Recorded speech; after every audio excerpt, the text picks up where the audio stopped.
Hi there, this is Colin Richards, president and founder of Lord & Richards, and I'm really privileged to lead an amazing team of advisors who are helping people just like you every single day to either get retired or stay retired with confidence.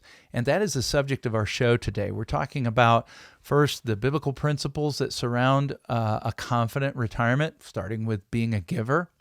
Secondly, we explored in a previous segment a recent study by BlackRock that really encouraged us to find substitutes for bonds that are underperforming, and also maybe some substitutes for equities that are really volatile, so that you can retire with a far greater degree of certainty. And in this segment, we're going to take another step forward in our understanding of how to retire with confidence and talk about your behavior as an investor. You say, well, Colin, that's kind of personal. But you know, one of the greatest determiners of success or failure in financial planning, in retiring with confidence, is how you behave and act. We can get some lessons from our most recent major financial breakdown here in America that occurred during 2008. At the time, it was the worst recession in 80 years. But here was the funny thing. After it was over, no one could really tell you what happened or why, let alone could they tell you what needed to be done to avoid that in the future, which is really sad. You would think with all the intelligent minds that we have here in America that we could have had a convincing explanation, but every explanation had an equally convincing rebuttal. And so it was really hard. And what we learn is that finance is less guided by laws like engineering and more by behaviors. And you know, I recommend to you the book, I think the best book on this subject, Psychology of Money by Morgan Housel, Housel. And it's chock full of just great stories that help illustrate the principles. What he tells us is that understanding investor behavior and the difference between the successful and those who fail is best understood through the lenses of history and psychology and less through the lens of finance. For example, why do people bury themselves in debt? Well, to find out that, you've got to study the history of greed, insecurity, optimism, right? People are just eternally optimistic when sometimes they need to be realistic. Or here's another one. Why do investors always seem to sell out en masse at the bottom of a bear market? We call that capitulation. And traders look for that as a sign that we've hit the bottom, because when the general public finally capitulates, they've held, and now we're just so far down that they can't take it and they capitulate, that's generally when things start looking up.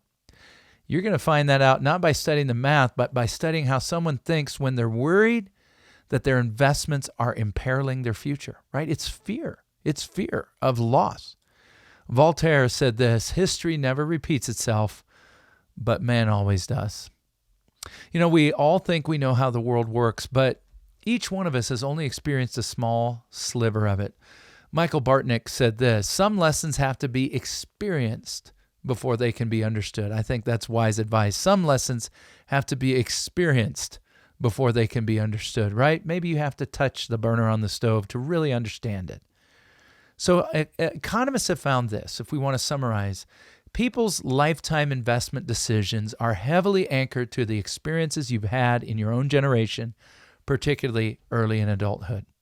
What we recommend at Lord & Richards is benefit from the experience of thousands of others who have passed through our doors, who've shared their experiences, and let us take that experience, knowledge, wisdom, and insight and bring it alongside of you to help mitigate the negative effects when markets go awry, during periods of uncertainty and volatility.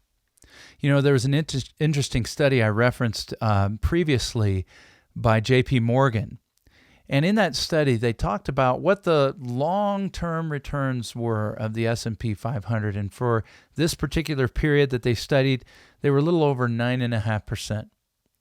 They told us that if, due to behavior, an investor missed out on the best 10 days, their return was only 5.33%. 10 days out of 20 years. Or maybe they missed the 20 best days. Their return was 2.63%. Or maybe they missed the 30 best days. 1 month out of 20 years, 20 years of months, only 0.43%, basically no return. They would have been better to be in cash the whole time than just to miss the 30 best days. What this tells us is that it is vital as an investor that you have help, coaching, encouragement, and somebody who understands how to help plan for the long term.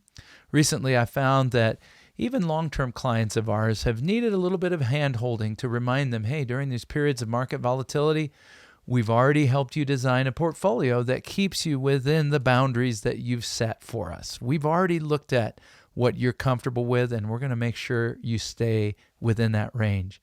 And then in terms of growth, understanding the patience needed. A lot of times you have a run of a few small returns and then suddenly a big pop, and missing out because you chase returns or move from here to there could literally spell the difference between success and failure. Well, that's what we're doing every single day. We're helping you build a plan for financial independence. We call it a financial independence review. And as we get together and visit, I would love to chat with you, learn more about your goals, help map out a study of how well prepared you are, and then bring solutions to you in the form of a written risk management plan, a written healthcare plan, tax plan, income plan, estate plan. We can do all of this and more for you. We'd love to help. We'd love to come alongside of you. We're helping people every single day who want to benefit from the wisdom, knowledge, and expertise. This is what it means to retire with confidence, and I'd love to help you do it today.